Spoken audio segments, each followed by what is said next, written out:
ಶ್ರೀ ಶಿವ ಸುಬ್ರಹ್ಮಣ್ಯ ಜ್ಯೋತಿಷ್ಯ ಕೇಂದ್ರದ ಚಾನಲ್ ವೀಕ್ಷಣೆ ಮಾಡ್ತಾ ಇರೋ ಎಲ್ರಿಗೂ ನಮಸ್ಕಾರ. ನಿಮ್ಮ ಮನಸ್ಸಿನ ಆಸೆ ಆಕಾಂಕ್ಷೆಗಳು ದೈವಾನುಗ್ರಹದಿಂದ ಪೂರೈಸಲಿ ದೇವರಲ್ಲಿ ಪ್ರಾರ್ಥಿಸ್ಕೋತೀನಿ. ಇಂದಿನ ಪಂಚಾಂಗ ಶ್ರೀ ಪರಾಭವ ನಾಮ ಸಂವತ್ಸರ, ದಕ್ಷಿಣಾಯನ, ವರ್ಷ ಋತು, ಶ್ರಾವಣ ಮಾಸ, ಶುಕ್ಲ ಪಕ್ಷ. ಇಂದಿನ ದಿನಾಂಕ ಆಗಸ್ಟ್ ತಿಂಗಳ 18 ಮಂಗಳವಾರ ಆಗುತ್ತೆ. ಈ ದಿನ ಷಷ್ಠಿ ತಿಥಿ ಇದೆ. ರಾತ್ರಿ 7 ಗಂಟೆ 10 ನಿಮಿಷದವರೆಗೂ. ಆನಂತರ ಸಪ್ತಮಿ ಆರಂಭ ಆಗುತ್ತೆ. ಷಷ್ಠಿ ತಿಥಿ ಇರೋದ್ರಿಂದ ಅದರ ಮಂಗಳವಾರ ಬಂದಿರೋದ್ರಿಂದ ಸುಬ್ರಹ್ಮಣ್ಯ ಸ್ವಾಮಿಯ ಪೂಜೆ ಮಾಡೋದು ತುಂಬ ಒಳ್ಳೆಯ ಫಲಗಳು ಸಿಗುತ್ತೆ, ತೊಂದರೆ ಇಲ್ಲ. ಇನ್ನು ಚಿತ್ರಾ ನಕ್ಷತ್ರ ಬೆಳಗ್ಗೆ 7 ಗಂಟೆ 28 ನಿಮಿಷದವರೆಗೂ ಇದೆ. ಆನಂತರ ಸ್ವಾತಿ ನಕ್ಷತ್ರ ಆರಂಭ ಆಗುತ್ತೆ. ಈ ನಕ್ಷತ್ರಗಳನ್ನು ತಗೊಂಡಾಗ್ಲೂ ಅಷ್ಟೇ, ಮುಖ್ಯವಾಗಿ ಬೆಳಗಿನ ವೇಳೆ 7:30 ಒಳಗಡೆ ಈ ಸುಬ್ರಹ್ಮಣ್ಯ ಸ್ವಾಮಿ ದೇವಸ್ಥಾನಕ್ಕೆ ಭೇಟಿ ನೀಡಿ ಅಲ್ಲಿ ಪೂಜೆಯನ್ನು ಮಾಡಿಸಿದರೆ ಮಕ್ಕಳಿಗೆ ತುಂಬ ಒಳ್ಳೆಯದು. ಆ ನಂತರ ಮಾಡಿಸಿದರೆ ಆರೋಗ್ಯಕ್ಕೆ ತುಂಬ ಒಳ್ಳೆಯದು. ಒಟ್ಟಿನಲ್ಲಿ ಇವತ್ತು ಒಂದು ರೀತಿ ವಿಶೇಷವಾದ ದಿನ ಅಂತ ಹೇಳ್ಬೋದು. ಆ ನಂತರ ಯೋಗ, ಶುಭಯೋಗ, ಕರ್ಣ ಕೌಲವ ಕರ್ಣ ಇದೆ. ಇಂದಿನ ರಾಹುಕಾಲ ಮಧ್ಯಾಹ್ನ 3 ಗಂಟೆ 35 ನಿಮಿಷಕ್ಕೆ ಆರಂಭ ಆಗುತ್ತೆ, 5 ಗಂಟೆ 10 ನಿಮಿಷಕ್ಕೆ ಮುಗಿಯುತ್ತೆ. ಇನ್ನು ಯಮಗಂಡ ಕಾಲ ಬೆಳಗ್ಗೆ 9 ಗಂಟೆ 19 ನಿಮಿಷದಿಂದ 10 ಗಂಟೆ 50 ನಿಮಿಷದವರೆಗೂ ಇರುತ್ತೆ. ಇದು ಇಂದಿನ ಪಂಚಾಂಗ. ಎಲ್ರಿಗೂ ಒಳ್ಳೆಯದಾಗಲಿ, ಒಳ್ಳೆಯದಾಗತ್ತೆ. ಎಲ್ಲಿಯವರೆಗೂ ನಾವು ಒಬ್ರಿಗೆ ಒಳ್ಳೇದು ಮಾಡ್ತೀವೋ, ಒಳ್ಳೆಯದನ್ನು ಕೋರ್ತೀವೋ, ಅಲ್ಲಿವರೆಗೂ ದೇವರು ಯಾವುದೋ ಒಂದು ರೂಪದಲ್ಲಿ ಬಂದು ಖಂಡಿತ ನಮಗೆ ಸಹಾಯ ಮಾಡ್ತಾನೆ. ಇದೇ ನಿಜವಾದ ವಿಚಾರ. ಇನ್ನು ಈ ದಿನದ ರಾಶಿ ಭವಿಷ್ಯದ ಬಗ್ಗೆ ಸ್ವಲ್ಪ ಗಮನವನ್ನು ನೀಡೋಣ. ಮೇಷರಾಶಿಯಲ್ಲಿ ಜನಿಸಿರೋರು ಇವತ್ತು ನಿಮ್ಮ ಕೆಲಸ ಕಾರ್ಯಗಳಲ್ಲಿ ಉನ್ನತ ಮಟ್ಟವನ್ನು ತಲುಪ್ತೀರಿ. ನಿಮ್ಮ ಮನಸ್ಸಿನಲ್ಲೇ ಇರಲ್ಲ ಅಥವಾ ನಿಮಗೆ ನಿರೀಕ್ಷೆನೇ ಇರಲ್ಲ. ಮುಖ್ಯವಾಗಿ ಉದ್ಯೋಗ ಸ್ಥಳದಲ್ಲಿ ನಿಮ್ಮ ಹಿರಿಯ ಅಧಿಕಾರಿಗಳ ಭೇಟಿ ಮಾಡ್ತೀರಿ ಅಂತ. ಸುಮ್ಮನೆ ಅವರನ್ನು ಭೇಟಿ ಮಾಡೋದಲ್ಲ, ಅವರಿಂದ ಒಳ್ಳೆಯ ಪ್ರಶಂಸೆ ಸಹ ಸಿಗುತ್ತೆ. ಒಂದು ವೇಳೆ ನೀವು ಏನಾದರೂ ತಪ್ಪನ್ನು ಮಾಡಿ ಅವರ ಒಂದು ಅವಕೃಪೆಗೆ ಒಳಗಾಗಿದ್ದರೆ ಅದು ಸಹ ಮಾತುಕತೆಯಿಂದಲೇ ಸರಿ ಹೋಗುತ್ತೆ. ಒಟ್ಟಾರೆ ಉದ್ಯೋಗ ಕ್ಷೇತ್ರದಲ್ಲಿ ಒಳ್ಳೆಯ ಫಲಿತಾಂಶ ನಿಮಗೋಸ್ಕರ ಸಿಗುತ್ತೆ. ಇದಕ್ಕೆ ಒಂದೇ ಕಾರಣ, ಯಾರು ಏನೇ ಅಂದರೂ ಕೂಡ, ಏನೇ ಬೈರಲಿ, ಏನೇ ಆಡಲಿ ಅಥವಾ ಆಳ್ಕೊಳ್ಳಿ, ನಿಮ್ಮನ್ನು ನೀವು ನಿಮ್ಮ ಕೆಲಸ ಕಾರ್ಯಗಳಲ್ಲಿ ಹೆಚ್ಚಿನ ದಕ್ಷತೆಯನ್ನು ತೋರಿಸ್ತೀರಿ. ಸಣ್ಣ ಪುಟ್ಟ ಕೆಲಸ ಆದರೂ ಕೂಡ ಸ್ವಲ್ಪ ಯೋಚನೆ ಮಾಡ್ತೀರಿ, ಒಳ್ಳೆಯ ಯೋಜನೆಯನ್ನು ರೂಪಿಸ್ತೀರಿ. ಆ ನಂತರ ಆ ಕೆಲಸ ಕಾರ್ಯಗಳಲ್ಲಿ ನೀವು ನಿರತರಾಗ್ತೀರಿ. ಈ ಕಾರಣದಿಂದ ಪ್ರತಿಯೊಬ್ಬರ ಮನಸ್ಸನ್ನು ಗೆಲ್ತೀರಿ, ಅದರಲ್ಲಿ ಯಾವುದೇ ಸಂಶಯ ಇಲ್ಲ. ಹಾಗೆಯೇ ಹಿರಿಯ ಅಧಿಕಾರಿಗಳ ಒಂದು ಸಹಕಾರವನ್ನು ಸಹ ಪಡಿತೀರಿ. ಅದು ಇನ್ನು ಸಮಾಜದ ಗಣ್ಯ ವ್ಯಕ್ತಿಗಳಿಗೆ ನಿಮ್ಮ ಅವಶ್ಯಕತೆ ಬೀಳುತ್ತೆ, ಅವ್ರನ್ನ ಭೇಟಿ ಮಾಡ್ತೀರಿ. ಅವರಿಂದ ನಿಮಗೆ ಸಾಕಷ್ಟು ಮಾರ್ಗದರ್ಶನ ಸಿಗುತ್ತೆ. ಹಣಕಾಸಿನ ವಿಚಾರದಲ್ಲಿ ಯಾವುದೇ ಒಂದು ತೊಂದರೆ ಇಲ್ಲ. ದೃಢವಾದ ನಿಲುವು ಇರುತ್ತೆ, ದೃಢವಾದ ಮನಸ್ಸಿರುತ್ತೆ. ಈ ಕಾರಣದಿಂದ ಹಣಕಾಸಿನ ಕೊರತೆಗೆ ಸಿಕ್ಕಾಕೊಂಬಲ್ಲ. ಬುದ್ಧಿವಂತಿಕೆಯಿಂದ ಹಣವನ್ನು ಖರ್ಚು ಮಾಡ್ತೀರಿ. ಈ ಖರ್ಚು ವೆಚ್ಚಗಳು ಕಮ್ಮಿ ಇರುತ್ತೆ, ಆದಾಯ ಜಾಸ್ತಿ ಇರುತ್ತೆ. ಮಾತುಕತೆ, ನಿಮ್ಮ ನಡೆನುಡಿ ಇದು ನಿಮ್ಮ ಜೀವನದಲ್ಲಿ ಒಂದು ಹೊಸ ರೀತಿಯ ಬೆಳವಣಿಗೆಗೆ ಕಾರಣ ಆಗುತ್ತೆ. ಇದು ಮುಖ್ಯವಾದಂತಹ ವಿಚಾರ. ಇನ್ನು ಸೋದರರ ನಡುವೆ ಇದ್ದ ಹಲವು ಮನಸ್ತಾಪ, ಭಿನ್ನಾಭಿಪ್ರಾಯ ಅವೆಲ್ಲ ಮರೆತು ಹೋಗುತ್ತೆ, ದೂರವಾಗುತ್ತೆ. ಮತ್ತೊಮ್ಮೆ ಕುಟುಂಬದಲ್ಲಿ ಸಂತೋಷದ ವಾತಾವರಣ ನಿಮ್ಮಿಂದ ನಿರ್ಮಾಣಗೊಳ್ಳುತ್ತೆ. ವೃಷಭ ರಾಶಿಯಲ್ಲಿ ಜನಿಸಿರೋರು ಇವತ್ತು ಯಾವುದೇ ಒಂದು ವಿಚಾರ ಇರಲಿ, ಒಂದು ವೇಳೆ ಇವರ ಮನಸ್ಸಿಗೆ ಬೇಸರ ಉಂಟಾಗುವಂತಹ ವಿಚಾರ ಇದ್ದರೂ ಅಷ್ಟೇ ತುಂಬ ತಾಳ್ಮೆಯಿಂದ ವರ್ತಿಸ್ತಾರೆ. ಕಾರಣ ಏನಪ್ಪ ಅಂದರೆ, ಜಗಳ ಕದನಕ್ಕಿಂತ ಒಳ್ಳೆಯ ಮಾತಿನಿಂದ ಅಥವಾ ಸಂಧಾನ ಪ್ರಕ್ರಿಯೆಯಿಂದ ಒಳ್ಳೆಯದು ಅನ್ನೋ ಒಂದು ತೀರ್ಮಾನಕ್ಕೆ ಬಂದಿರ್ತಾರೆ. ಅಷ್ಟು ಮಾತ್ರ ಅಲ್ಲ, ಯಾವುದಾದರೊಂದು ಹೊಸದಾದ ವಿಚಾರವನ್ನು ತಿಳಿಯಬೇಕು ಅಂದರೆ ಅನ್ವೇಷಣಾ ಬುದ್ಧಿ ಇರುತ್ತೆ. ಹಾಗೆ ವಿದ್ಯಾರ್ಥಿಗಳಿಗೆ ತುಂಬ ಒಳ್ಳೆಯ ದಿನ. ಅವರ ಮನಸ್ಸಿನಲ್ಲಿ ಇದ್ದಂತೆ ಅವರು ವಿದ್ಯಾಭ್ಯಾಸದಲ್ಲಿ ಮುಂದುವರಿತಾ ಹೋಗ್ತಾರೆ. ಯಾವುದೇ ಒಂದು ತೊಂದರೆ ಇಲ್ಲ. 10 ಜನ ಇರಲಿ, 100 ಜನ ಇರಲಿ, ಅಥವಾ 1000 ಜನ ಇರಲಿ, ಇವರ ಬಗ್ಗೆ ಒಳ್ಳೆಯ ಮಾತುಗಳನ್ನೇ ಆಡ್ತಾರೆ. ಕಾರಣ ಏನಪ್ಪ ಅಂದರೆ ಇವರಿಗೆ ಹೊಂದಾಣಿಕೆಯ ಗುಣ ತುಂಬ ಇರುತ್ತೆ. ಬಂಧು ಬಳಗದವರು ಅವ್ರನ್ನ ಇವರೆಷ್ಟೇ ಬೇಡ ಅಂತ ದೂರ ತಳ್ಳಿದ್ರು ಕೂಡ ಅವರು ಇವರ ಮೇಲೆ ವಿಶೇಷವಾದಂತಹ ಪ್ರೀತಿ ಮತ್ತು ಮಮತೆಯನ್ನು ತೋರಿಸ್ತಾರೆ. ವಿಧಿ ಇಲ್ಲದಿರ ಬಂಧು ಬಳಗದವರ ಜೊತೆ ಇವರು ಬೆರೆಯಲೇಬೇಕಾಗುತ್ತೆ. ಇನ್ನು ಇವರ ಮನಸ್ಸಿಗೆ ತುಂಬ ಇಷ್ಟವಾಗುವಂತಹ ವಸ್ತುಗಳನ್ನು ಅಥವಾ ಪದಾರ್ಥಗಳನ್ನು ಕೊಳ್ತಾರೆ. ಇದಕ್ಕೆ ಸ್ವಲ್ಪ ಖರ್ಚು ವೆಚ್ಚಗಳು ಸಹ ಹೆಚ್ಚುತ್ತೆ. ಈ ಕಾರಣದಿಂದ ಆದಾಯಕ್ಕಿಂತ ಹೆಚ್ಚಿನ ಖರ್ಚು ವೆಚ್ಚ ಅಥವಾ ಆದಾಯಕ್ಕೆ ತಕ್ಕನಾದ ಖರ್ಚು ವೆಚ್ಚಗಳಿರ್ತದೆ. ಅದು ಇವರು ತೆಗೆಯುವ ಒಂದು ಆ ತೀರ್ಮಾನಗಳ ಮೇಲೆ ಡಿಸೈಡ್ ಆಗುತ್ತೆ. ಇನ್ನು ಮತ್ತೊಂದು ಇವರ ಸಂಗಾತಿ ಅಂದರೆ ಬಾಳ ಸಂಗಾತಿ, ಇವರ ಗಂಡ ಆಗ್ಬೋದು ಅಥವಾ ಇವರ ಹೆಂಡತಿ ಆಗ್ಬೋದು, ಅವರ ಮನಸ್ಸಿನಲ್ಲಿದ್ದ ಕೆಲವೊಂದು ಅನುಮಾನಗಳು ದೂರವಾಗುತ್ತೆ. ಪುನಃ ಈ ದಾಂಪತ್ಯದಲ್ಲಿ ಒಳ್ಳೆಯ ಅನುಬಂಧ ಆರಂಭ ಆಗುತ್ತೆ. ಒಟ್ಟಾರೆ ಈ ದಿನ ಒಳ್ಳೆಯ ದಿನ. ಇವರ ನಿರೀಕ್ಷೆಯಿಂದ ಪ್ರತಿಯೊಂದು ವಿಚಾರದಲ್ಲೂ ಯಶಸ್ಸು ಸಿಗ್ತಾ ಹೋಗುತ್ತೆ, ಅದರ ಸಂಶಯ ಬೇಡ. ನಿಮ್ಮದು ಮಿಥುನ ರಾಶಿ ಆಗಿದ್ದಲ್ಲಿ ತುಂಬ ಬುದ್ಧಿವಂತಿಕೆ, ಸ್ತ್ರೀಯರಾಗಲಿ ಅಥವಾ ಪುರುಷರಾಗಲಿ ಆತುರ ಪಡಲ್ಲ.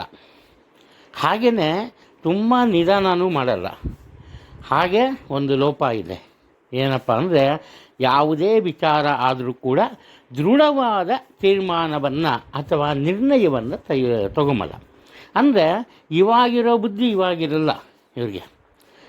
ಆದರೆ ತುಂಬ ಬುದ್ಧಿವಂತರು.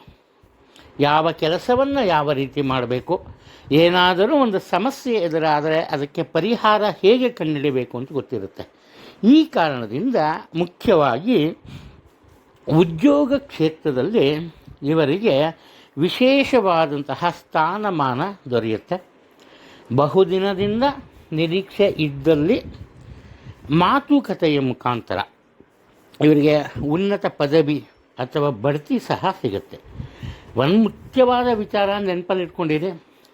ನೀವು ಇವತ್ತು ಮಾತನ್ನೇ ಆಡದೆ ಮೌನವಾಗಿದ್ದರೆ ನಿಮಗೇನೂ ಸಿಗಲ್ಲ. ಮನ ಬಿಚ್ಚಿ ಮಾತನಾಡಿ ನಿಮ್ಮ ಮನಸ್ಸಿನ ಎಲ್ಲ ಆಸೆ ಆಕಾಂಕ್ಷೆಗಳು ಇವತ್ತು ಖಂಡಿತ ನೆರವೇರುತ್ತೆ, ಅದರಲ್ಲಿ ತೊಂದರೆ ಇಲ್ಲ. ಅದೇನಪ್ಪ ಆಗುತ್ತೆ ಅಂದರೆ ನಿಮಗೆ ಯಾವುದೋ ಒಂದು ರೀತಿಯ ಹಿಂಜರಿಕೆ, ಏನು ಮಾತಾಡಿದ್ರೆ ಯಾರು ತಿಳ್ಕೊತಾರೋ ಅಂತ. ಅದರಿಂದ ಆತ್ಮಶಕ್ತಿಯನ್ನು ಹೆಚ್ಚಿಸ್ಕೊಳ್ಳಿ. ಇನ್ನು ಸ್ತ್ರೀಯರಾದ್ರಂತೂ ವಿವಾಹ ನಿಶ್ಚಯವಾಗುವಂತಹ ಸಾಧ್ಯತೆ ಇದೆ. ಅಂದರೆ ಇವತ್ತೇ ಮದುವೆ ಆಗಿಬಿಡುತ್ತೆ ಅಂತಲ್ಲ, ಇವಾಗ ಯಾರೋ ಅದರಲ್ಲೂ ಒಂದು ಸಲ ಬಂದು ಬೇಡ ಅಂತ ಹೋಗಿದ್ದವರೆ ಮತ್ತೊಮ್ಮೆ ಇಷ್ಟಪಟ್ಟು ಬರ್ತಾರೆ. ಒಟ್ಟಿನ ವಿವಾಹ ನಿಶ್ಚಯ ಆಗುವಂತಹ ಸಾಧ್ಯತೆ ಇದೆ. ಇನ್ನು ಅನಿವಾರ್ಯ ಅನ್ನೋ ಪಕ್ಷದಲ್ಲಿ ಒಳ್ಳೆಯ ಅವಕಾಶ ಸಿಕ್ಕಿದ್ರೆ ಮಾತ್ರ ಉದ್ಯೋಗವನ್ನು ಬದಲಾಯಿಸಿ, ತೊಂದರೆ ಇಲ್ಲ, ಒಳ್ಳೆಯದಾಗುತ್ತೆ. ಕಟಕ ರಾಶಿಯವರಿಗೆ ಇವತ್ತು ಮನಸ್ಸಿನಲ್ಲಿ ಒಂದು ರೀತಿಯ ಹೆದರಿಕೆಯ ಭಾವನೆ ಇರುತ್ತೆ, ಏನಾದ್ರು ಆಗ್ಬಿಡ್ಬೋದು ಅಂತ. ಈ ಕಾರಣದಿಂದ ಏನು ಮಾಡ್ತಾರೆ, ಹೇಳುವಾಗಲೇ ಒಂದು ಡಿಸಿಷನ್ಗೆ ಬರ್ತಾರೆ. ಏನಪ್ಪ ಅಂದರೆ ಯಾವುದೇ ಕಾರಣಕ್ಕೂ ಯಾವುದೇ ವಿಚಾರದಲ್ಲೂ ತುಂಬ ಈ ಕ್ಷಿಪ್ರಗತಿಯಲ್ಲಿ ಯಾವುದೇ ತೀರ್ಮಾನವನ್ನು ತಗೋಬಾರ್ದು ಅಂತ. ಅದೇನಾಗುತ್ತೆ, ಈ ವೇಳೆ ಕಳೀತಾ ಅನಿವಾರ್ಯವಾಗುತ್ತೆ. ಬೇಗನೆ ಇವರು ತಮ್ಮ ಕೆಲಸ ಕಾರ್ಯಗಳನ್ನು ಆರಂಭ ಮಾಡಬೇಕು, ವೇಗವಾಗಿ ಮಾಡಬೇಕು ಅಂತ ಪರಿಸ್ಥಿತಿ ಬರುತ್ತೆ. ಈ ವೇಳೆಯಲ್ಲಿ ಅದರಲ್ಲೂ ಕುಟುಂಬದಲ್ಲಿ ಇವರಿಂದ ಗೊತ್ತಿಲ್ಲದೇನೋ ಕೆಲವೊಂದು ತಪ್ಪುಗಳಾಗತ್ತೆ. ಬೇರೆಯವ್ರು ಇವ್ರದ್ದು ಏನಾರು ಅಂತಾರೋ ಬಿಡ್ತಾರೋ ಬೇರೆ ವಿಚಾರ, ಬಟ್ ಇವರ ಮನಸ್ಸಿನಲ್ಲಿ ಬೇಸರ ಉಂಟಾಗುತ್ತೆ. ಒಂದು ರೀತಿಯ ನಿಂದನೆ, ಅಪವಾದ ಇಂಥ ಬಂದ್ಬಿಡ್ಬೋದೇನೋ ಅನ್ನೋ ಭಯ ಇರುತ್ತೆ. ಈ ಕಾರಣದಿಂದ ಏನು ಮಾಡ್ತಾರೆ, ಯಾವುದೇ ಒಂದು ಕೆಲಸ ಆದರೂ ಕೂಡ ಅದನ್ನು ಸುಲಭವಾಗಿ ಆರಂಭ ಮಾಡೋದಕ್ಕೆ ಹೋಗಲ್ಲ. 10 ಸಲ ಯೋಚನೆ ಮಾಡುವಂಥ ಬುದ್ಧಿ. ಈ ಕಾರಣದಿಂದ ಅತಿ ಅಪರೂಪವಾದಂತಹ ಅತಿ ಮುಖ್ಯವಾದಂತಹ ಅವಕಾಶವೊಂದನ್ನು ಇವರು ಕಳ್ಕೋತಾರೆ. ಅದು ತುಂಬ ಸ್ಟ್ರಾಂಗ್ ಆಗಿ ಕಾಣಿಸ್ತಿದೆ. ಆದ್ದರಿಂದ ಸಾಧ್ಯವಾದಷ್ಟು ಆತ್ಮಸ್ಥೈರ್ಯವನ್ನು ಬೆಳೆಸ್ಕೊಳ್ಳಿ. ಧೈರ್ಯದಿಂದ ಮುನ್ನುಗ್ಗಿ ಏನೂ ತೊಂದರೆ ಆಗಲ್ಲ. ನಿಮಗೆ ಕುಟುಂಬದ ಸದಸ್ಯರಿಂದ ನಿಮಗೆ ಬೆಂಬಲ ಸಿಗುತ್ತೆ. ಹಾಗೆ ಕೆಲಸ ಮಾಡೋ ಕಡೆಯೂ ಅಷ್ಟೇ ನಿಮ್ಮ ಸಹೋದ್ಯೋಗಿಗಳು ಖಂಡಿತ ನಿಮ್ಮ ಬೆಂಬಲಕ್ಕೆ ಬರ್ತಾರೆ, ಏನು ತೊಂದರೆ ಏನಾಗಲ್ಲ. ಇಲ್ಲದೆ ಹೋದ್ರೆ ಏನಪ್ಪ ಆಗುತ್ತೆ, ಮುಖ್ಯವಾಗಿ ಅಂದರೆ ನಿಮ್ಮ ಹೆಸರನ್ನು ಹೇಳಿಕೊಂಡು ಬೇರೆಯವರು ಅವರಿಗೆ ಬೇಕಾದಂತಹ ಅನುಕೂಲತೆಯನ್ನು ಪಡೀತಾರೆ. ಇದನ್ನು ಮರಿಬೇಡಿ. ಆದ್ದರಿಂದ ಸಾಧ್ಯವಾದಷ್ಟು ನಿಮ್ಮ ಕೆಲಸ ಕಾರ್ಯಗಳಲ್ಲಿ ಹೆಚ್ಚಿನ ಆಸಕ್ತಿ ತೋರಿ ಸಿಗುವ ಅವಕಾಶಗಳನ್ನು ಸರಿಯಾಗಿ ಉಪಯೋಗಿಸಿ, ಒಳ್ಳೆಯದಾಗುತ್ತೆ. ವಿದ್ಯಾರ್ಥಿಗಳಿಗೆ ತುಂಬ ಒಳ್ಳೆಯ ದಿನ. ಸಿಂಹರಾಶಿಯಲ್ಲಿ ಜನಿಸಿರೋರು, ಇವರಿಗೆ ಅತಿಯಾದ ಆತ್ಮವಿಶ್ವಾಸ ಇರುತ್ತೆ. ತಾನು ಏನೇ ಮಾಡಿದ್ರು ಕರೆಕ್ಟು, ಏನೇ ಹೇಳಿದ್ರು ಸರಿ, ಇವರ ಬಗ್ಗೆ ಇವರಿಗೆ ಹೆಮ್ಮೆ, ನಾನು ಮಾಡೋದೆಲ್ಲ ಕರೆಕ್ಟು ಅಂತ. ಇದಕ್ಕೆ ಕಾರಣ ಏನಪ್ಪ ಅಂದರೆ, ಇವರಿಂದ ಕೆಲವರಿಗೆ ಕೆಲವೊಂದು ಕೆಲಸಗಳು ಆಗಬೇಕು. ಅವರೇನು ಮಾಡ್ತಾರಪ್ಪ ಅಂದರೆ ಇವ್ರನ್ನ ವಿಪರೀತ ಹೊಗಳ್ತಾರೆ. ಯಾವಾಗ ಅವರು ಹೊಗಳ್ತಾರೆ, ಇವರು ಅದರ ಆಂತರ್ಯವನ್ನು ತಿಳ್ಕೊಂಬಕ್ಕೆ ಹೋಗಲ್ಲ. ಅವ್ರು ಹೊಗಳಿದ್ರು ನಾನು ಸರಿ ಅನ್ನೋ ಭಾವನೆಗೆ ಬಂದ್ಬಿಡ್ತಾರೆ. ಹಾಗೆಯೇ ದರ್ಪದ ಗುಣ ಸಹ ಇರುತ್ತೆ. ಇದರಿಂದ ಏನಪ್ಪ ಆಗುತ್ತೆ ಅಂದರೆ, ಇವರ ಆತ್ಮೀಯರು ಸಹ ಇವರ ಬಗ್ಗೆ ಬೇಸರವನ್ನು ಪಟ್ಕೋತಾರೆ. ಇವರು ಬೇರೆಯವ್ರನ್ನ ಗೌರವಿಸ್ತಾರೋ ಇಲ್ವೋ, ಅದೇ ಬೇರೆಯವರು ಇವ್ರನ್ನ ಸದಾ ಗೌರವಿಸಬೇಕು ಅನ್ನೋ ಒಂದು ಭಾವನೆ ಇವರಲ್ಲಿ ಬೇರೂರಿಬಿಡುತ್ತೆ. ಇದು ಹಾಗೆಯೇ ಇವರ ಸೋದರ ಅಥವಾ ಸೋದರಿ ಅವರ ಜೊತೆ ಹಣಕಾಸಿನ ವಿಚಾರಕ್ಕೆ ಸ್ವಲ್ಪ ಮಾತುಕತೆ ಬರುತ್ತೆ, ಭಿನ್ನಾಭಿಪ್ರಾಯ ಉಂಟಾಗುತ್ತೆ. ಏನೇ ಆದರೂ ಕೂಡ ಇವರು ತಮ್ಮ ಮನಸ್ಸಿನ ಆಸೆ ಆಕಾಂಕ್ಷೆಗಳನ್ನು ಹೆಚ್ಚಿನ ಪ್ರಯತ್ನ ಪಟ್ಟಾದರೂ ಸರಿ ಅದು ಕಾರ್ಯರೂಪಕ್ಕೆ ತರ್ತಾರೆ, ತೊಂದರೆ ಇಲ್ಲ. ಸ್ವಂತ ವ್ಯಾಪಾರ ವ್ಯವಹಾರ ಇದ್ದಲ್ಲಿ ಎಚ್ಚರಿಕೆ ಇರಬೇಕು.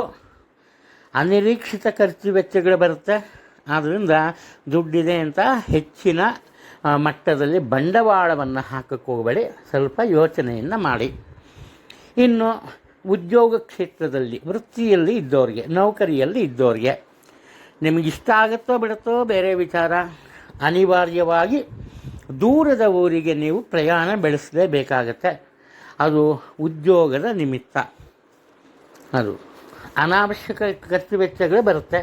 ಹಾಗೆ ನಿಮ್ಮ ಆರೋಗ್ಯಕ್ಕೆ ಸಹ ತೊಂದರೆ ಉಂಟಾಗುತ್ತೆ. ಉಷ್ಣದ ತೊಂದರೆ ನಿಮ್ಮನ್ನು ತುಂಬ ಕಾಡುತ್ತೆ. ಎಚ್ಚರಿಕೆಯಿಂದ ಇರೋದು ತುಂಬ ಒಳ್ಳೆಯದು. ಕನ್ಯಾ ರಾಶಿ, ಈ ಕನ್ಯಾ ರಾಶಿಯಲ್ಲಿ ಹುಟ್ಟಿರೋರು ಇವತ್ತು ತುಂಬ ಬುದ್ಧಿವಂತಿಕೆಯನ್ನು ಓಡಿಸ್ತಾರೆ. ಯಾವ ರೀತಿ ಅಂದರೆ ಅವ್ರಿಗೆ ಗೊತ್ತಾಗ್ಬಿಟ್ಟಿರುತ್ತೆ, ಬೈದ್ರೆ ಕೆಲಸ ಆಗಲ್ಲ, ಒಬ್ಬರ ಮೇಲೆ ಫೋರ್ಸ್ ಹಾಕಿದ್ರೆ ಕೆಲಸ ಮಾಡಲ್ಲ, ಯಾರ ಪ್ರಭಾವಕ್ಕೂ ಮಣಿಯಲ್ಲ ಜನ. ಅವಾಗ ಏನು ಮಾಡಬೇಕು? ಇವಾಗ ಒಂದು ಮಾತಿದೆ ಕನ್ನಡದಲ್ಲಿ, ಬೆಣ್ಣೆಯಲ್ಲಿ ಕೂದಲು ತೆಗೆಯೋದು ಅಂತ. ಅಷ್ಟು ಚೆನ್ನಾಗಿ ಮಾತನ್ನು ಆಡ್ತಾರೆ ಇವರು, ತುಂಬ ಮೃದುವಾಗಿ. ಏನಾಗುತ್ತೆ, ಇವರ ಮನಸ್ಸಿಗೆ ಬೇರೆಯವರು ಕರಗೋಗ್ಬಿಡ್ಬೇಕು, ಇವ್ರ ಕೆಲಸ ಕಾರ್ಯಗಳನ್ನು ಮಾಡಿಕೊಡ್ಬೇಕು, ಆ ರೀತಿ ಇವರು ವರ್ತನೆ ಮಾಡ್ತಾರೆ. ಆದರೆ ನಿಜಕ್ಕೂ ಇವರು ಒಳ್ಳೆಯ ಮನಸ್ಸಿನಿಂದ ಇವತ್ತು ತಮ್ಮ ಕೆಲಸ ಕಾರ್ಯಗಳನ್ನು ಆರಂಭಿಸ್ತಾರೆ. ಬೇರೆಯವರ ತಂಟೆಗೆ ಹೋಗಲ್ಲ, ತಾನಾಯಿತು ತನ್ನ ಕೆಲಸ ಆಯಿತು ಅನ್ನೋ ಮಟ್ಟದಲ್ಲಿ ಇರ್ತಾರೆ. ಮುಖ್ಯವಾಗಿ ಟೀಕೆಗಳನ್ನು ಮಾಡಲ್ಲ. ಇವರ ಸಾಮಾನ್ಯ ವಿಚಾರ ಅಂದರೆ ಟೀಕೆ ಮಾಡೋದು, ಅದು ಮಾಡಲ್ಲ. ಆದರೆ ಆರೋಗ್ಯದ ವಿಚಾರಕ್ಕೆ ಬಂದಾಗ ನರಕ್ಕೆ ಸಂಬಂಧಪಟ್ಟಂತಹ ದೋಷ ಇರೋರು, ಹಾಗೆ ಚರ್ಮಕ್ಕೆ ಸಂಬಂಧಪಟ್ಟಂತಹ ದೋಷ ಇರೋರು ಸ್ವಲ್ಪ ಎಚ್ಚರಿಕೆಯಿಂದ ಇರಬೇಕು. ಇನ್ನು ಸ್ತ್ರೀಯರಿಗೆ ಆತ್ಮೀಯರ ಒಂದು ಸಹಕಾರದಿಂದ ಉದ್ಯೋಗ ಲಭಿಸುತ್ತೆ. ಹಾಗೆ ಬೇಸಾಯವನ್ನು ನಂಬಿಕೊಂಡಿರೋರು, ಯಾರು ಬೇಸಾಯ ಮಾಡ್ತಾರೋ ಅವ್ರಿಗೂ ಅಷ್ಟೇ ಉತ್ತಮ ಲಾಭ ಸಹ ಬರುತ್ತೆ. ಅದರಲ್ಲಿ ಯಾವುದೇ ಒಂದು ತೊಂದರೆ ಇಲ್ಲ. ಇವರ ಒಂದು ವಿಶೇಷತೆ ಇವತ್ತೇನಪ್ಪ ಅಂದರೆ, ಬೇರೆಯವ್ರು ಏನು ಸರಿ ಇಲ್ಲ ಅಂತಾರೋ ಅದನ್ನು ಇವರು ಮಾಡಿ ತೋರಿಸೋದು. ಬೇರೆಯವ್ರು ಇದು ಈ ಕೆಲಸ ಬೆಕ್ಕು ಅಡ್ಡ ಬಂತು ಹೋಗಬಾರ್ದು, ಕೆಟ್ಟದಾಗತ್ತೆ ಅಂದರೆ ಬೆಕ್ಕು ಅಡ್ಡ ಬಂತ ಹೋಗ್ತೀನಿ ಬಿಡು ಹೋಗ್ತಾರೆ, ಗೆಲ್ತಾರೆ. ಆ ಥರ ಅಂದರೆ ಬೇರೆಯವರಿಗೆ ಅಸಾಧ್ಯ ಅನಿಸುವಂತಹ ಕೆಲಸ ಕಾರ್ಯಗಳನ್ನು ಇವರು ಸುಲಭವಾಗಿ ಮಾಡಿ ಮುಗಿಸ್ತಾರೆ. ಅದು ಈ ದಿನದ ಇವರ ವಿಶೇಷ. ಸ್ವಲ್ಪ ತೂಕ ಜಾಸ್ತಿ ಇರೋರು ಆರೋಗ್ಯದ ಬಗ್ಗೆ ಗಮನವನ್ನು ವಹಿಸೋದು ತುಂಬ ಅವಶ್ಯಕ. ತುಲಾ ರಾಶಿಯಲ್ಲಿ ಜನಿಸಿರೋರು, ಇವರು ಪ್ರತಿಯೊಬ್ಬರನ್ನು ಪ್ರೀತಿ ವಿಶ್ವಾಸದಿಂದ ಕಾಣ್ತಾರೆ. ಅದರಲ್ಲೂ ಮುಖ್ಯವಾಗಿ ಇವರಿಗೆ ಮಕ್ಕಳು ಅಂದರೆ ತುಂಬ ಇಷ್ಟ. ಏನು ಮಾಡ್ತಾರೆ ಇವರು, ಯಾರ ಮನೆ ಮಕ್ಕಳಾದರೂ ಸರಿನೇ ಅವನ್ನ ತುಂಬ ಪ್ರೀತಿಯಿಂದ ನೋಡ್ಕೋತಾರೆ. ಅವ್ರಿಗೆ ಏನು ಬೇಕು ತಿಂಡಿ ತೀರ್ಥ ಅವೆಲ್ಲ ಕೊಡಿಸ್ತಾರೆ. ಇದರಿಂದ ಏನಾಗುತ್ತೆ, ಈ ಮುಖ್ಯವಾಗಿ ನೆರೆಹೊರೆಯ ಜನ ಅಕ್ಕಪಕ್ಕ ಇರ್ತಾರಲ್ಲ ಜನರು, ಅವರು ಬೇರೆಯವ್ರ ಜೊತೆ ಜಗಳ ಕಾಯ್ತಾರೆ, ಬೇಕಾದ್ರೆ ಹೊಡೆದಾಡ್ಕೋತಾರೆ. ಆದರೆ ಇವ್ರ ಕಡೆ ಬಂದ್ಬಿಡ್ತು ಅಂದರೆ ಇವ್ರು ಕಂಡ್ರೆ ತುಂಬ ವಿನಮ್ರವಾಗಿ ನಿಂತ್ಕೋತಾರೆ. ಹಿಂದಿನ ಕಾಲದಲ್ಲಿ ವಿದ್ಯಾರ್ಥಿಗಳು ಈ ಟೀಚರ್ಸ್ ಮುಂದೆ ನಿಂತ್ಕೊಂಬರಲ್ಲ, ಕೈ ಕಟ್ಕೊಂಡು ಆ ಥರ ನಿಂತ್ಕೋತಾರೆ. ಅಂದರೆ ಇವರ ಕೆಲಸ ಕಾರ್ಯಗಳೇ ಎಲ್ಲ ಸುಲಭವಾಗಿ ನಡೆಯುತ್ತೆ. ಕಾರಣ ಏನಪ್ಪ ಅಂದರೆ ನಾವು ಮುಂದು ತಾ ಮುಂದು ಅಂತ ಇವರಿಗೆ ಸಹಾಯವನ್ನು ಮಾಡೋದಕ್ಕೆ ಜನ ಬರ್ತಾರೆ. ಅದು ಮತ್ತೊಂದು ಒಳ್ಳೆಯತನ ಇವರಲ್ಲಿ ಈ ಜನರ ವಿಚಾರವಾಗಿ ಹೇಳಬೇಕು ಅಂದರೆ ದುರಾಸೆ ಇರಲ್ಲ. ಹಣದ ವಿಚಾರವಾಗಿ ಅದರಲ್ಲೂ ಕೆಲವರಿಗೆ ಎಷ್ಟು ದುಡ್ಡು ಬಂದ್ರೂ ಇನ್ನೂ ಬೇಕು ಅನಿಸ್ತಿರುತ್ತೆ. ಇವರ ವಿಚಾರ ಆ ಥರ ಅಲ್ಲ. ಎಷ್ಟು ಸಿಗುತ್ತೋ ಅಷ್ಟು ಅದಕ್ಕೆ ತೃಪ್ತಿ ಪಡೋದು, ಅದಕ್ಕೆ ಸಂತೋಷ ಪಡೋದು. ಇಲ್ಲಿ ಮತ್ತೊಂದು, ಕೇವಲ ಇವರು ಸಂತೋಷವಾಗಿರೋದಲ್ಲ, ಬೇರೆಯವರ ಸಂತಸಕ್ಕೂ ಇವರು ಕಾರಣರಾಗ್ತಾರೆ. ಅದು ಇವರ ವಿಶೇಷತೆ. ಇನ್ನು ಖರ್ಚು ವೆಚ್ಚದ ವಿಚಾರದಲ್ಲಿ, ಹಣಕಾಸಿನ ವ್ಯವಹಾರದಲ್ಲಿ ಲೆಕ್ಕಾಚಾರದ ಬುದ್ಧಿ. ₹1 ಹಾಗೆ ಹೀಗೆ ಹೋಗೋ ಆಗಿಲ್ಲ, ಅದನ್ನು ಕಂಡಿಡಿದು ಅದನ್ನು ಸರಿಪಡಿಸುವಂತಹ ವ್ಯಕ್ತಿತ್ವ. ಇವರು ಬೇರೆಯವರಿಗೆ ಮೋಸ ಮಾಡಲ್ಲ. ಹಾಗೆಯೇ ಮೋಸ ಮಾಡೋದನ್ನ ನೋಡಿದ್ರೆ ಇವರಿಗೆ ಇಷ್ಟ ಆಗಲ್ಲ. ಆ ಥರ ಎಷ್ಟೇ ಕಷ್ಟ ಆದರೂ ಕೂಡ ಹಣವನ್ನು ಸಂಗ್ರಹಿಸ್ತಾರೆ, ಹಣದ ಉಳಿತಾಯನ ಮಾಡ್ತಾರೆ. ಅದೇ ಇವರ ಒಂದು ವಿಶೇಷತೆ.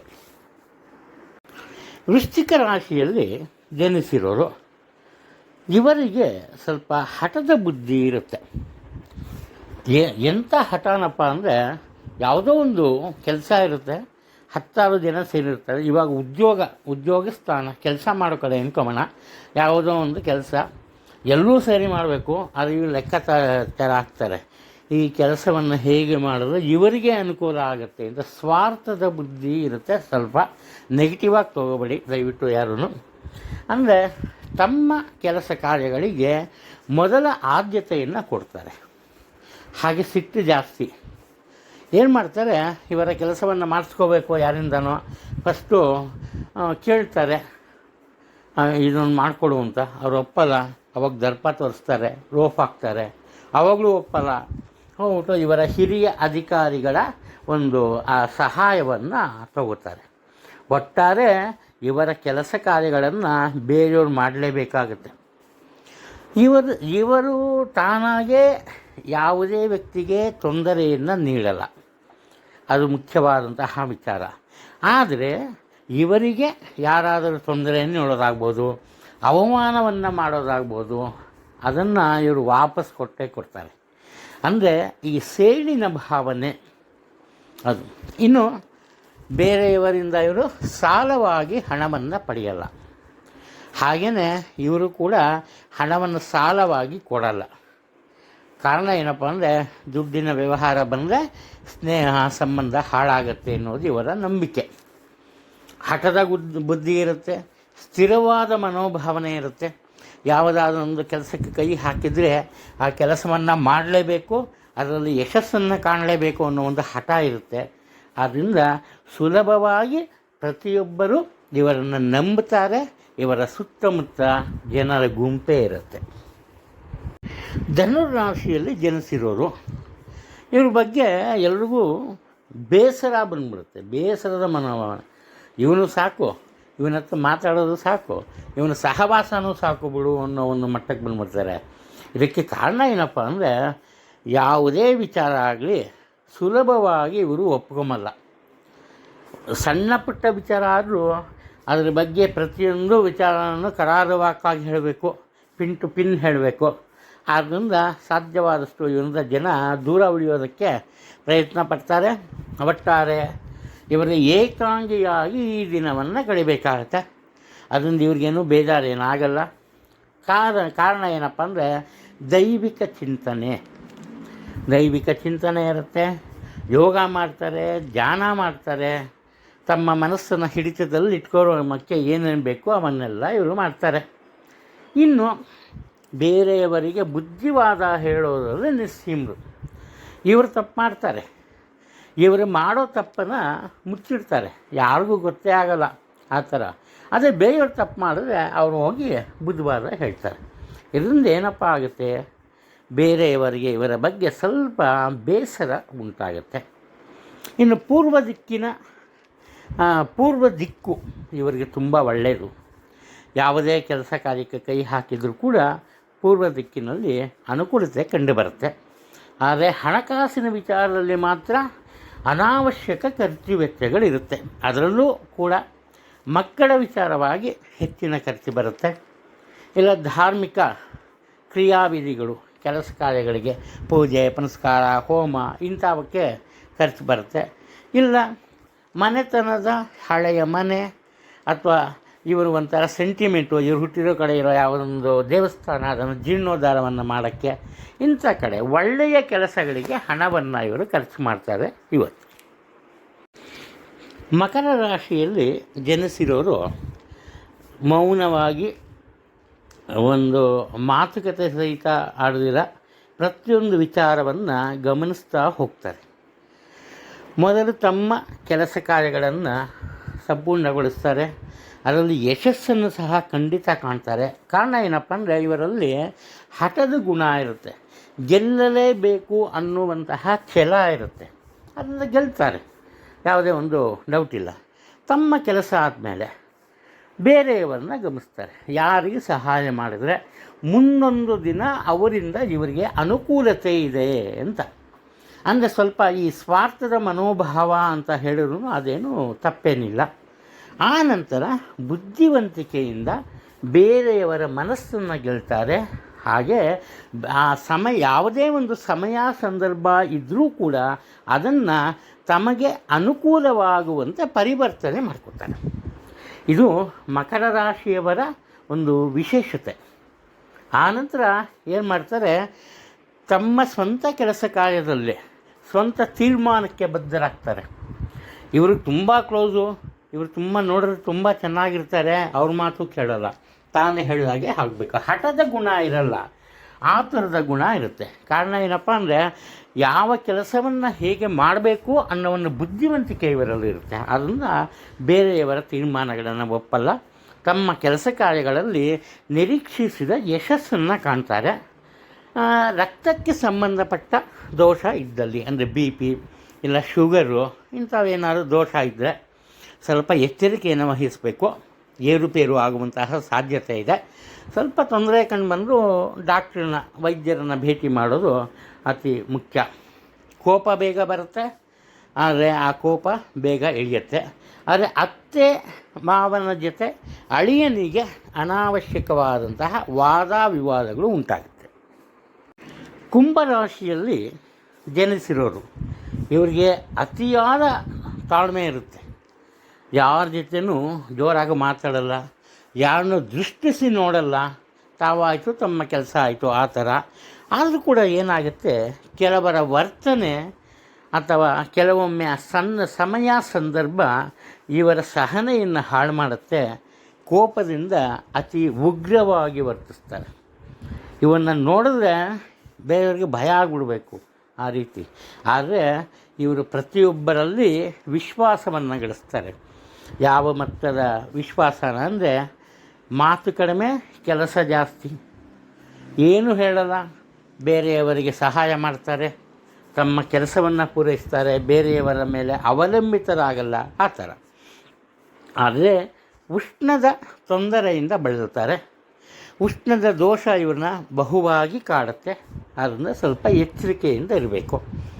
ಸಾಧ್ಯವಾದಷ್ಟು ನಿಮ್ಮ ಕೆಲಸ ಕಾರ್ಯಗಳು ಸಂಪೂರ್ಣಗೊಳ್ಳುವವರೆಗೂ ಅದನ್ನು ಬೇರೆಯವರಿಗೆ ಹೇಳದೇ ಇರೋದು ಒಳ್ಳೆಯದು. ಉದಾಹರಣೆ, ಇವಾಗ ನಿಮ್ಮ ಉದ್ಯೋಗ ಕ್ಷೇತ್ರ ಕೆಲಸ ಮಾಡೋ ಕಡೆ ನೀವೇನೋ ಮಾಡ್ತಾಯಿರ್ತೀರಿ, ಅದನ್ನು ಮಾಡ್ತೀನಿ ಅಂತ ಬೇರೆಯವ್ರಿಗೆ ಹೇಳಿಬಿಡ್ತೀರಿ. ಅವ್ರೋಗಿ ಏನು ಮಾಡ್ತಾರೆ, ನಿಮ್ಮ ಹಿರಿಯ ಅಧಿಕಾರಿಗಳಿಗೆ ಆ ಕೆಲಸನ ಅವ್ರ ಕಡೆ ಮಾಡ್ಕೊತಾರೆ. ಪೂರ್ತಿ ಒಂದು 75% ಎಫರ್ಟೆಲ್ಲ ನಿಮ್ಮದು, ಫೈನಲ್ ರಿಸಲ್ಟು ಅವ್ರಿಗೆ. ಆದ್ದರಿಂದ ಮುಖ್ಯವಾಗಿ ಉದ್ಯೋಗ ಕ್ಷೇತ್ರದಲ್ಲಿ ನಿಮ್ಮ ಮನಸ್ಸಿನ ವಿಚಾರಗಳು ಯೋಜನೆಗಳನ್ನು ಬೇರೆಯವ್ರಿಗೆ ಹೇಳೋಕ್ಕೆ ಹೋಗಬೇಡಿ. ಅದು ತುಂಬ ಮುಖ್ಯವಾದಂತಹ ವಿಚಾರ. ಇನ್ನು ಹಣಕಾಸಿನ ವಿಚಾರಕ್ಕೆ ಬಂದಾಗ ನಿಧಾನಗತಿಯ ಪ್ರಗತಿ, ಅನುಕೂಲತೆ ಇರುತ್ತೆ, ಸುಲಭವಾಗಿರಲ್ಲ. ಅದು ನಿಮ್ಮ ಮತ್ತೊಂದು ವಿಚಾರ. ಆ ನಂತರ ಕುಟುಂಬದಲ್ಲಿ ಅಷ್ಟೇನೂ ತುಂಬ ದೊಡ್ಡ ಮಟ್ಟದ ಬದಲಾವಣೆಗಳು ಕಂಡುಬರಲ್ಲ, ಸಾಧಾರಣ ಬೆಳವಣಿಗೆ. ಮೀನರಾಶಿಯಲ್ಲಿ ಜನಿಸಿರೋರು ಪ್ರತಿಯೊಬ್ಬರ ಜೊತೆ ಸಂತೋಷದಿಂದ ಇರ್ತಾರೆ. ಈ ದಿನ ಎಲ್ಲರ ಮನಸ್ಸಿಗೆ ಅತಿ ಮುಖ್ಯವಾದಂತಹ ಅಥವಾ ಎಲ್ಲರ ಮನಸ್ಸಿಗೆ ಇಷ್ಟವಾಗುವಂತಹ ಕೆಲಸ ಕಾರ್ಯಗಳನ್ನು ಆಯ್ದು ಮಾಡ್ತಾರೆ. ಅದು ಸಣ್ಣ ಪುಟ್ಟ ವಿಚಾರಕ್ಕೆ ಮಾತುಕತೆ ಬರುತ್ತೆ, ಆದರೆ ಅದು ಬಹುಕಾಲ ನಿಲ್ಲಲ್ಲ. ತಮ್ಮ ಸುತ್ತಮುತ್ತ ಇರುವ ಜನರ ಮಧ್ಯೆ ಇವರ ಮನಸ್ಥಿತಿಗೆ ಸರಿ ಹೊಂದೋರನ್ನ ಆಯ್ಕೆ ಮಾಡ್ಕೋತಾರೆ. ಆದ್ದರಿಂದ ಇವರು ಸ್ವಲ್ಪ ಈ ಫ್ರೆಂಡ್ಸ್ಗಳು ಕಡಿಮೆನೇ ಇರ್ತಾರೆ, ಎಲ್ಲರೂ ಹತ್ರ ಸೇರಿಸಲ್ಲ. ಇನ್ನು ಅವಿವಾಹಿತರಿಗೆ ವಿವಾಹದ ಒಂದು ಸೂಚನೆ ಕಂಡು ಬರ್ತಿದೆ. ಅಂದರೆ ಇವತ್ತೇ ಮದುವೆ ಆಗಿಬಿಡುತ್ತೆ, ಈ ತಿಂಗಳ ಮದುವೆ ಆಗಿಬಿಡುತ್ತೆ ಅಂತಲ್ಲ, ಅಂದರೆ ಈ ವಿವಾಹ ನಿಶ್ಚಯವಾಗುವಂತಹ ಸಾಧ್ಯ ಇದೆ. ಇನ್ನು ಮಂತ್ರತಂತ್ರದಲ್ಲಿ ನಂಬಿಕೆ ಇದ್ದವರು ಅದರ ಬಗ್ಗೆ ಹೆಚ್ಚಿನ ಒಂದು ಈ ಅನ್ವೇಷಣೆ ಅಥವಾ ಹೆಚ್ಚಿನ ಆಸಕ್ತಿಯನ್ನು ತೋರಿಸ್ತಾರೆ, ಅದನ್ನು ಕಲಿತಾ ಹೋಗ್ತಾರೆ, ಅದು ಮುಖ್ಯ. ಉದ್ಯೋಗ ಇಲ್ಲದೆ ಹೋದವ್ರಿಗೆ ಆತ್ಮೀಯರ ಸಹಾಯದಿಂದ ಒಳ್ಳೆಯ ಕಡೆ ಒಂದು ಇಂಟರ್ನ್ಯಾಷನಲ್ ಕಂಪನಿ ಅಂಥ ಕಡೆ ಉದ್ಯೋಗ ಸಿಗುತ್ತೆ. ಉದ್ಯೋಗ ಸಿಕ್ಕ ತಕ್ಷಣವೇ ಇವರಿಗೆ ಉನ್ನತ ಪದವಿ ಸಿಗುವಂತಹ ಸಾಧ್ಯತೆ ಇದೆ. ಉದಾಹರಣೆಗೆ ಹೇಗಪ್ಪ ಅಂದರೆ, ಇವರು ತುಂಬ ಹೆಚ್ಚಿನ ವಿದ್ಯಾಭ್ಯಾಸವನ್ನು ಹೊಂದಿರ್ತಾರೆ, ಎಲ್ಲೋ ಒಂದು ಕೆಲಸ ಸಿಗುತ್ತೆ, ಆ ಕೆಲಸ ಇವರ ವಿದ್ಯೆಗೆ ತುಂಬ ಕಮ್ಮಿ ಆಗಿರುತ್ತೆ.